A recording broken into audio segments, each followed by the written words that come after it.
It's the Man Space Podcast. Take it away, fellas.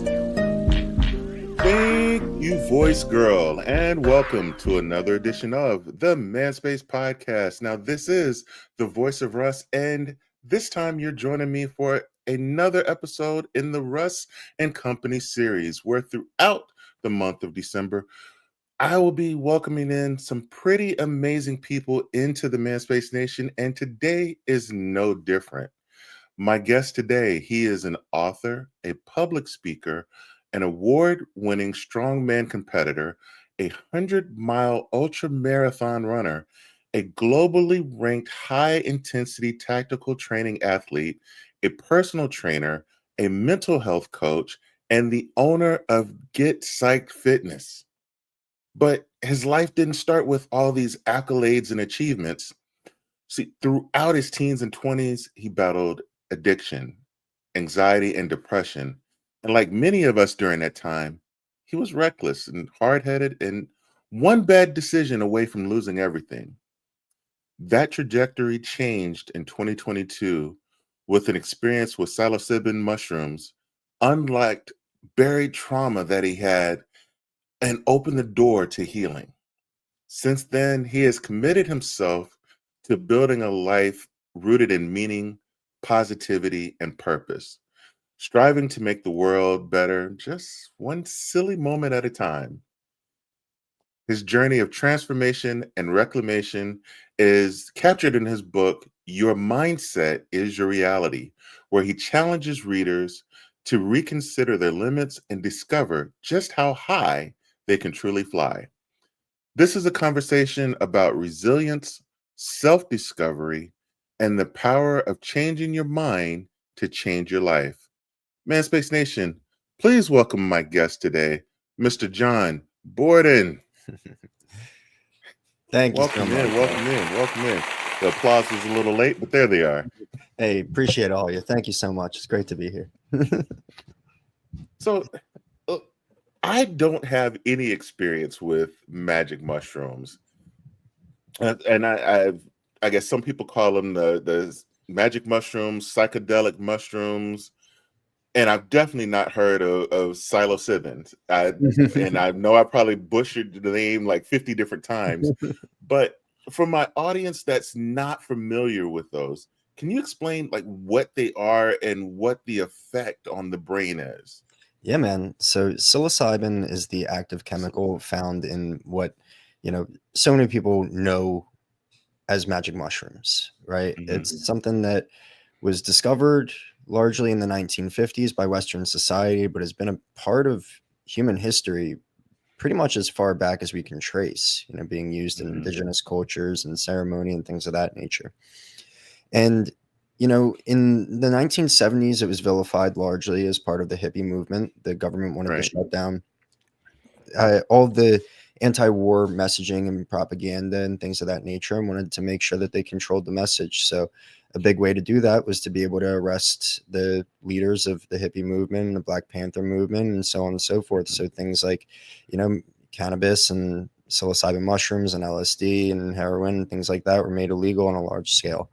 And so any type of research was halted completely in its tracks, which was a shame because at that same time as, all of these cultural movements are going along, major research was being poured into what things like psilocybin mushrooms can do for mental health.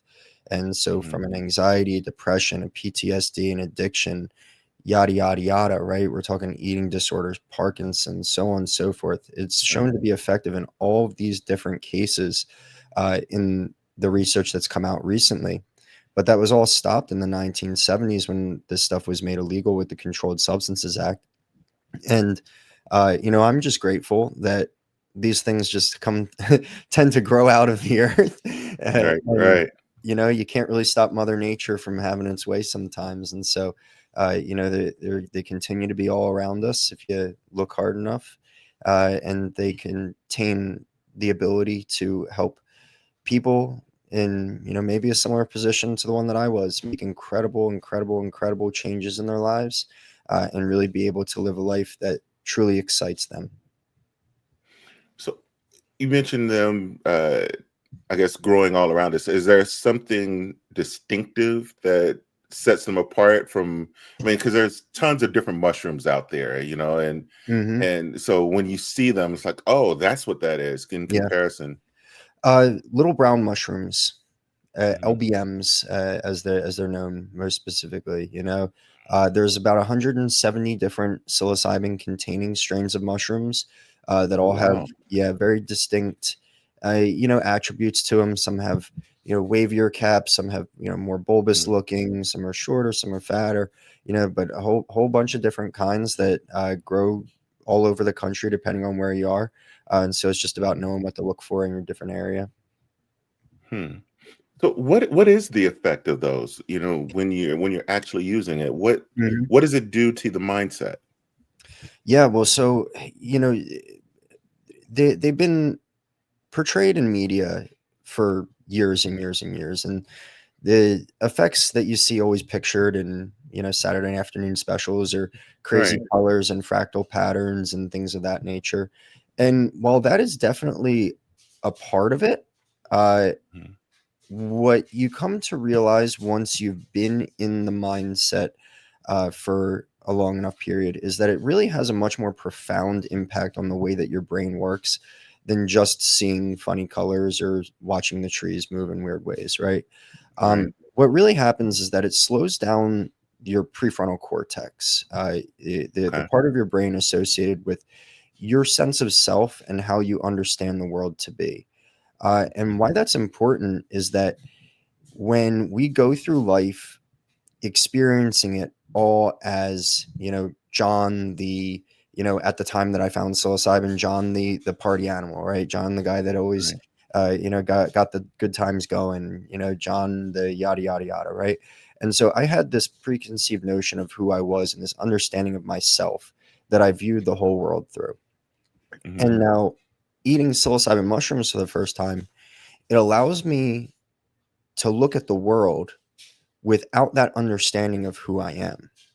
And so it allows you to question, just who am I exactly if I stop telling myself these stories that I've told myself about who I am my whole life, right? Who are the people in my life other than the emotional impact that they've had on me my whole life?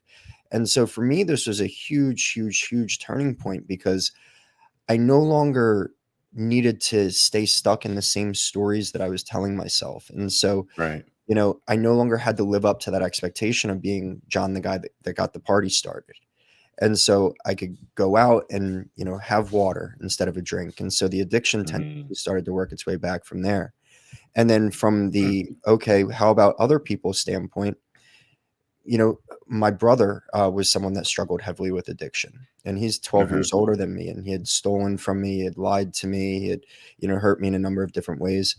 But Right. after doing this, I saw that, wait a second, my brother's no longer that person. My brother has reformed his life and become a better person. And so I was Mm. able to tear that down and forgive him and repair the relationship that we had. And so, while definitely still do get that, like, beautiful wonder of the world and being able to see life for all of these amazing aspects to it that really don't reveal themselves to you, what it does for understanding who you are and understanding the relationships that you have with, the other beings on this planet is a really beautiful thing that can help us all heal in such incredible ways. Wow. So in your book, Your Mindset is Your Reality, Hmm. you document your experiences with mushrooms. So I guess it's pretty safe to say that, your experience wasn't a one-time fling with the mushroom. But over time, does your body get used to the effects of the mushroom and it kind of lessens the effectiveness of them? Yeah, as with anything, there's an acclimation process to it. Hmm. The first time that I did it, uh, the first time I ate mushrooms, I was 18, but we'll skip over that piece because that was a long, long time in the past. Right. And so the first time I did it in adulthood was about 12 years after that. I Hmm. was approaching my 30th birthday, and I was planning on going to a music festival that was about 2 hours away from me here in Florida. And Hmm. so I had tried LSD a number of times. I enjoyed that. I knew what that felt like. I, knew that I could go to a concert on that. But I couldn't find any. A friend had, a friend that had access to mushrooms, and I said, well, you know what? It's been 12 years since I've tried this. I've heard they're a good time. Let's try it. And so Right. I started with just a half gram, which is now a microdose for me, right? So I started with a very small dose, and that just unlocked the floodgates for me from an Mm, emotional processing standpoint. Because when I ate that, I was just hanging out with one of my friends. We were back from the bars after Sunday football, and probably watching Sunday night football. And uh, the topic of celebrity nicknames had come up, and that brought up a mhm, memory of an ex girlfriend that we had broken up 3 years prior, but I had mhm. never truly gotten over. And Oh, so, wow. under the state of mind as potentiated by the mushrooms, I was able to think about the relationship and Uh-huh. actually process it rather than just shutting away and like just keeping it going for another day, another day, another day. And Oh, so wow. while it was like really deeply emotionally powerful and I felt like an asshole for crying in front of my friend, uh, Mhm. it meant that I could finally get over it and move on with my life after that. And so it Yeah. just allowed me to process this in such a beautiful way that it no longer affected me in the same way that it had up until that point. Mm, And so that's just a small dose, and so the body certainly acclimates as you get more used to it and more used to it. uh, the times that I document in the book, I document 6 different times that I had tried psilocybin mushrooms throughout the main portion of the book. And in that, I scale up from the half gram, which is that first experience, to a gram, which came 2 weeks after that, and then 2 grams, which came 2 weeks after that, and then a gram and a half ish each Friday, Saturday, Sunday on the 3 days that I was at the music festival. And so, mm, while I had a completely, a trip, the type of experience that you see documented in movies and stuff like that, where right. your perspective on the world completely shifts. I had that with that 2 gram dose, and that is Mhm, not enough to get me to that point now. So you mm. definitely do adapt a little bit. Oh, wow. So let's go backwards a little bit, and you've gone through your addictions and all the different self-destructive habits that you were dealing with. What was the moment that you realized something had to change? Well, I mean, I really realized something had to change 2 years prior to actually finding psilocybin mushrooms. Um, Hmm. yeah, I had been struggling with alcohol and cocaine addiction for basically a decade at that point. It was 2020, Hmm. and it really hit hard during the pandemic because I got laid off from my job, and all of a sudden I have all of this free time, and I'm getting paid extra money to stay at home. So what do? I just drink and play video games, and my coke dealer never stopped picking up his phone, so it would just become a thing of drink and do coke pretty much all day every day. And eventually, I wanted to find MDMA, so uh that dealer put me in touch with one of his friends, a guy that I didn't really know, and I go into Newark, New Jersey, which is not the safest place in the world, and meet some guy in the back alley of an apartment complex, and he dumps $200 worth of what I thought was MDMA into my trunk, and Hmm. I pay him. I go home, I take it out, and I'm like, this is not MDMA, Right. and I realize that it's ketamine. Oh, wow. So I'm like, okay, what do I do with this? You know, look up the effects. They say, okay, it's a party drug, kind of similar to coke or ecstasy. I'm like, okay, well, I guess I'll save this for a rainy day. Anyway, one Mhm. night it's like 2 a.m. I'm drinking and doing coke all night, and I run out of coke. So I'm like, well, let's try some ketamine. So I do a coke size line of ketamine, which I do not advise unless you're Wow. really intending to do that. Yeah. And it sent me into a K hole. And a K hole is basically sedation, Yeah. like anesthetic level sedation, but Mhm. your mind is still going, and your mind goes Mm. in all of these different directions because ketamine lights up, the serotonin, dopamine, and all these Yeah, different yeah, yeah. receptors in your brain.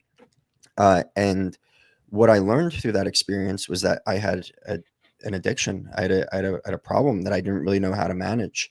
And up until that point, I couldn't fall asleep without a drink in my system. I was doing coke Mhm. very regularly. Um, and I knew that I needed to take a step away from that, but I had Mhm. no idea of how to control it. Uh, the first thing I did was I started picking up smoking weed, which helped to actually allow me to fall asleep without a drink in my system, and so that was a positive Mhm. step in the right direction. Right. But the binge tendencies just continued and continued and continued, and so that Yeah. lasted for another 2 years after that, of like binging, getting drunk, Mhm. doing coke until the sun's rising, sleeping with things that I am disgusted to have slept with. Right. Sorry if you're Right. listening. And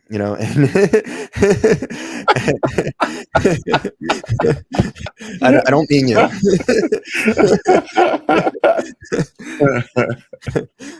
Yeah, but doing all these things that I like, I just really fucking regretted, and just had Yeah. no handle on how to stop. And I Mhm. told myself time and time again, I'm done with this. I hate this. I hate this. And then you just go right back to it. I Yeah. was going through coke to the tune of about $150 a week of coke, and like, Mhm. drinking in Wow. Ubers and strip clubs and yada yada yada yada Yeah. yada. And it I didn't have any idea of how to stop until I found psilocybin.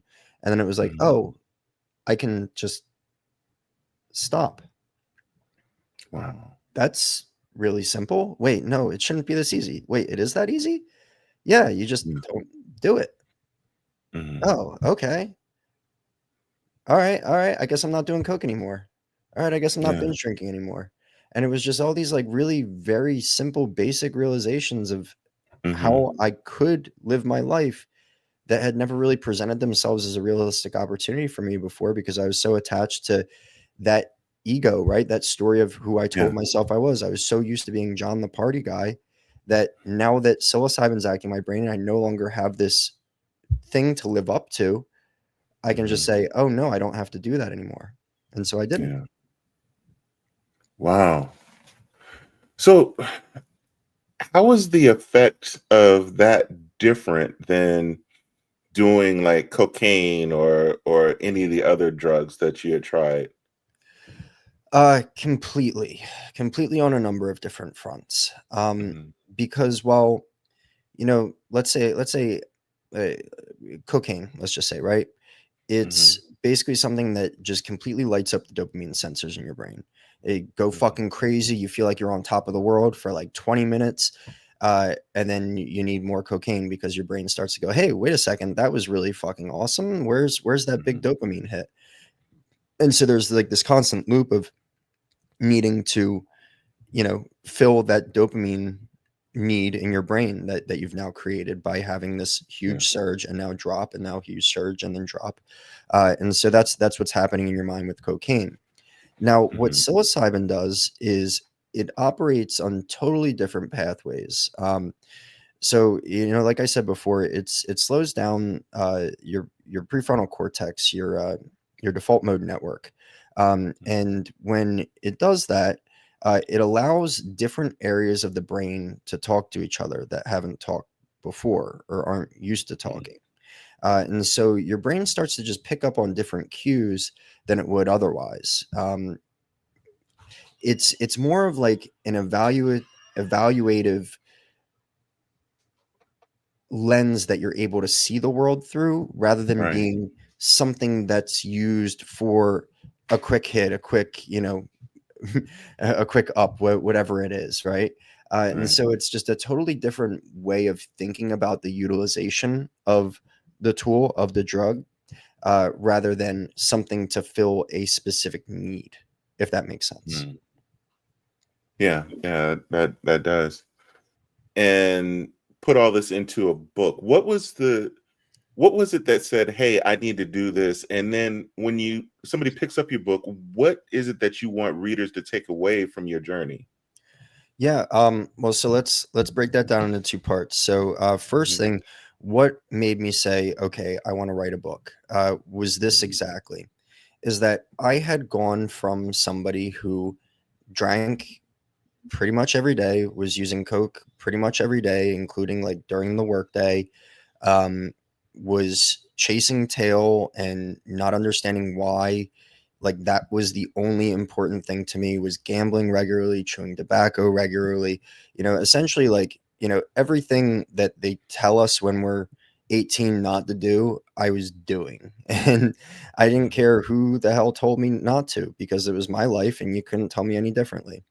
And when I had this experience, it started to unravel all of those things and started to give me the ability to ask myself, why was I doing what I was doing? What am I getting from this?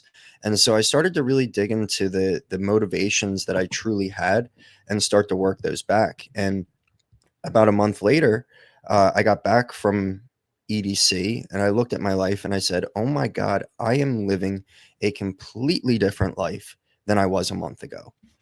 Mm-hmm. There's so much potential value that can be gained from people understanding how I went from what I was doing to the life that I'm living now.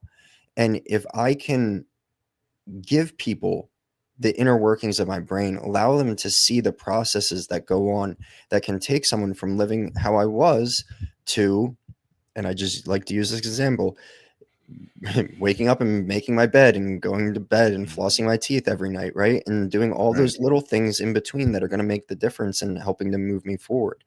And so, when I got back from EDC, the music festival that I was at, and saw all of these incredible changes, whether it's stopping Coke or binge drinking or, whatever it was, I just recognized that there was so much that could be potentially gained from me sharing my story. And I was hoping that other people could resonate with it and learn to utilize what I learned to help with their own positive transformation. And so that was really the first thing. And then the second aspect of your question, Russ, remind me one more time. Yeah. So, what do you want readers to take away from your book? Yeah, man. Well, it's just that, and that's the final point that I kind of touched on there, is that we all have the ability to do so much more than we give ourselves credit for. And the limiting beliefs that we have that keep us in a constant state of inaction or a constant state of feeling like we're not good enough to do X, Y, and Z. I just want anybody who reads my book to feel empowered to the point that they are ready to take their life into their own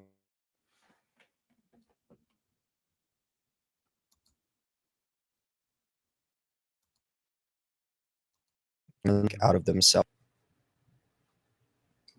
Mm-hmm. It froze a little bit, but that's fine. We can. I'll get a local copy and be able to fix and edit this, so it should be fine.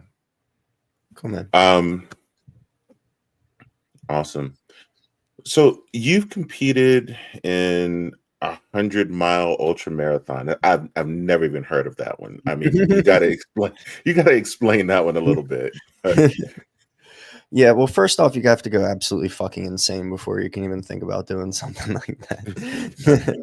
No, I'm just messing around. It was just kind of a natural progression for me, to be honest. Mm-hmm. I started, coming out of that weekend away at EDC with that question of like, okay, I know that my life's going to be very different from this point forward, but what will it look like? And so I just started to do those little things like, brush, like make my bed and floss my teeth. And it started to snowball because part of that was getting my space in order. I was in an apartment at the time, and so cleaning my apartment and getting plants for it and hanging up, posters on the wall that were sitting in my closet, and fixing my bike that was sitting unridden for years with a flat tire that I just refused to go to the shop and get a new tire for.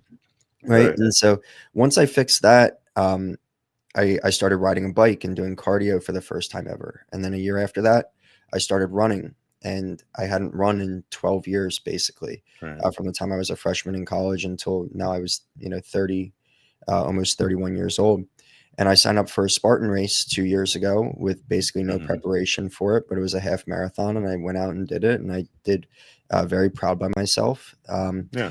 And, it just started this question of like, okay, if I'm able to go out there and just run a half marathon Spartan race, like something that like people, oftentimes feel like they really have to train for to do at the Mm-hmm. level that I was able to do it. what else can I do if I stop listening to the reasons why I can't do something and just go out there and see if I can? And so, 9 months after that, still not running like crazy. Uh, but a friend knows that I'm into running. He calls me on a Tuesday afternoon. He goes, "Hey man, I just signed up for this race on Saturday. You want to do it with me?" Yeah. What kind of race? It's a 46-mile ultra marathon. 46 miles. Good Lord. Yeah, and I hadn't run more than a half marathon, and that was 9 months before. But I'm like, you know what? It's free, whatever. Let's go do it. Yeah. So, we showed up on race day and we ate that huge 46-mile elephant one bite at a time. And it just further deepened that question of like, what am I capable of? And so, this year I wanted to do something that really, really made me proud of the effort that I put in towards something. Mhm. And after doing the 46 miler one more time, which was at the end of August, I noticed that this 100-mile race, which was here in Tampa Bay, it started about 30 miles from where I live and ended about 2 miles from where I live. I knew that that would be an awesome opportunity for me to Mhm. do something physically that really excited me here in my backyard. And there was an event happening here in St. Pete that night that I was given the opportunity to speak at. And so I went from running, which started at 5 a.m. on Saturday morning.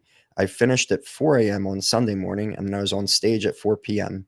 talking about it. So it was a hell of a weekend.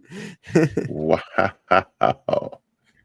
Man, and with that and all the different competitions that you've done, do you feel that you have replaced a negative addiction to a more positive addiction?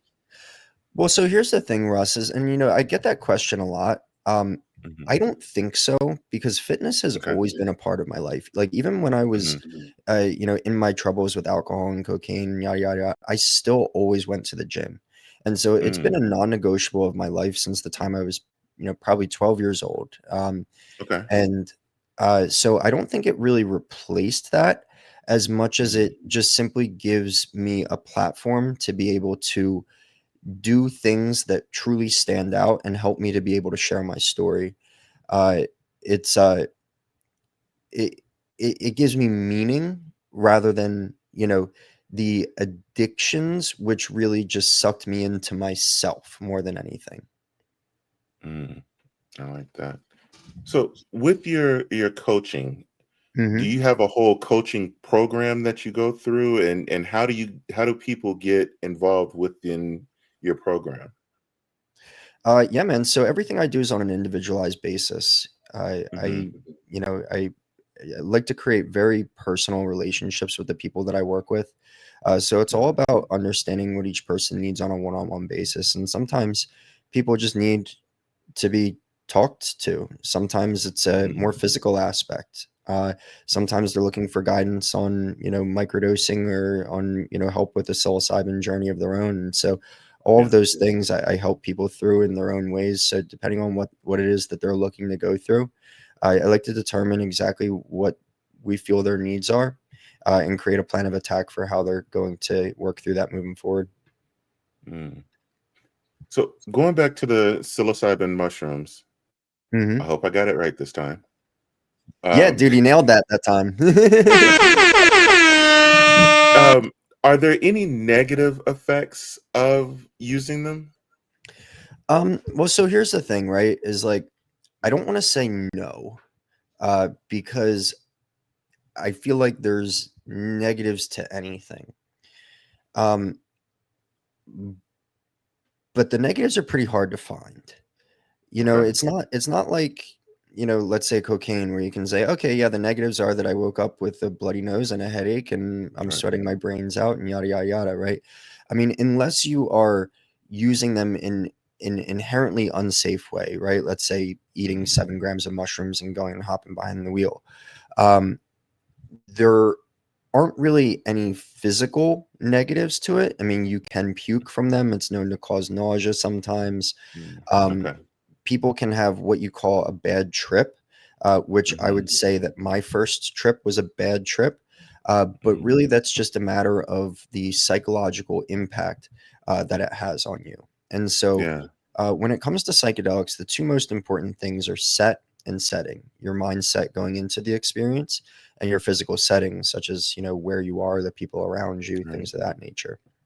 And so, if you can Mhm. control those two, and make the setting as stable and Mhm. positive as possible, you're going to ensure the highest success of having a good experience with it. Right. So that would be, probably the biggest thing, is that, the quote unquote bad trip. But I'll tell anybody who will listen, the bad trips are actually the best ones, because they Mhm. force you to ask yourself why it is a bad trip, and really get to the Mhm. heart of the things that are, potentially the underlying aspects of what's not quite going right in your life at that point. Yeah. Yeah. Hmm. I guess with anything, there's it's okay with it moderations, right? With Yeah, anything you try. Yeah. exactly. And psilocybin actually has you know a, a feature of being kind of self-limiting with it. Uh, you Mhm. know, you would have to be absolutely certifiably insane to want to do a trip level dose of psilocybin mushrooms on any sort of a Yeah. regular No, of basis. course. It Right. is an insanely powerful experience, Mhm. and one that is anti-addictive, just in that property, is that it's Mhm. just such a powerful experience that you really don't want to go through it that frequently.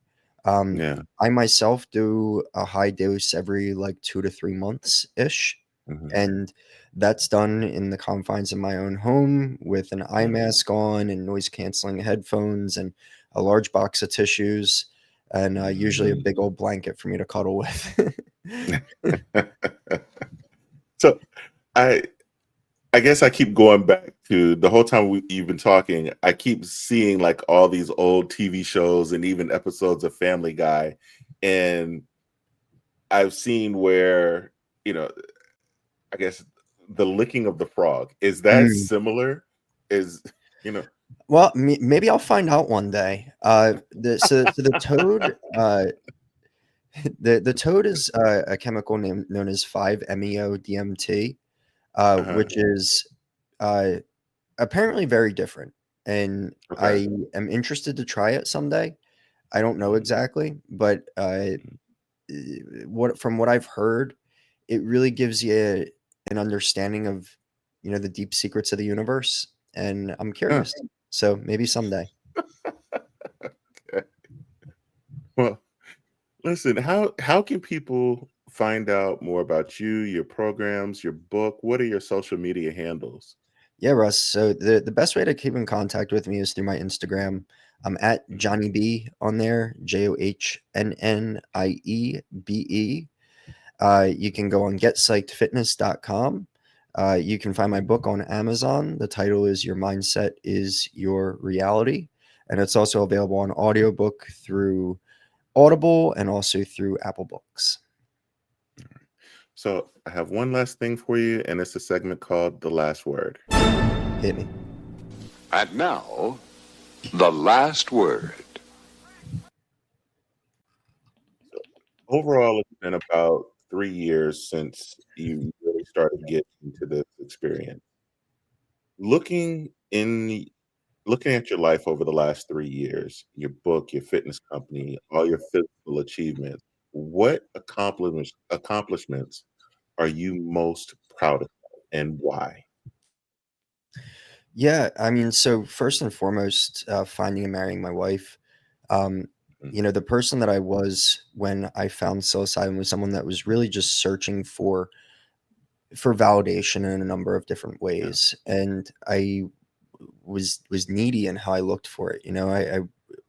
I wouldn't have developed the right relationship with a partner to really truly be a partnership and someone that truly is my better half. It would have been a very different type of relationship.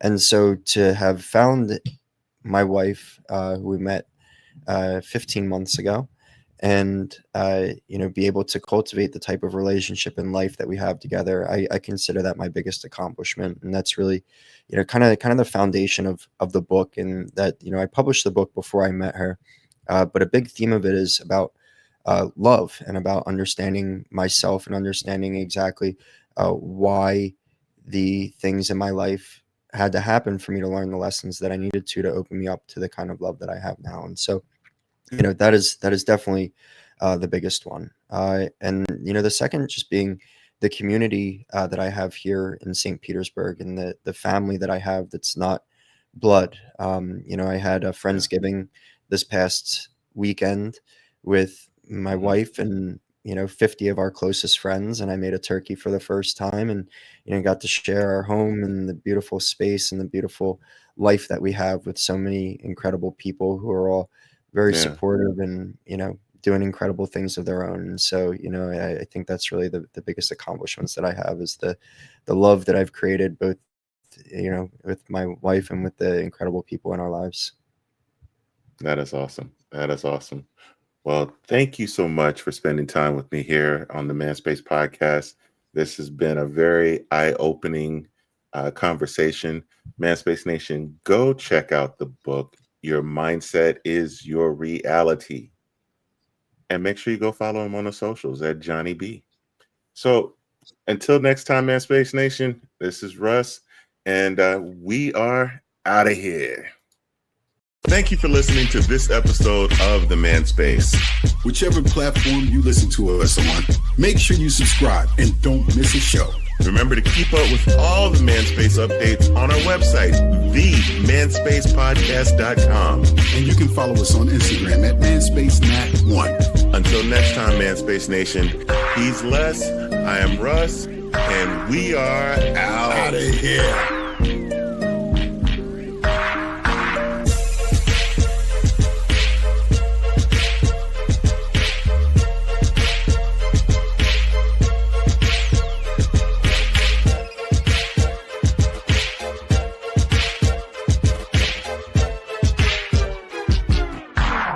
Without mushrooms, there is no glory. There is nothing. There is no love. Nothing makes sense.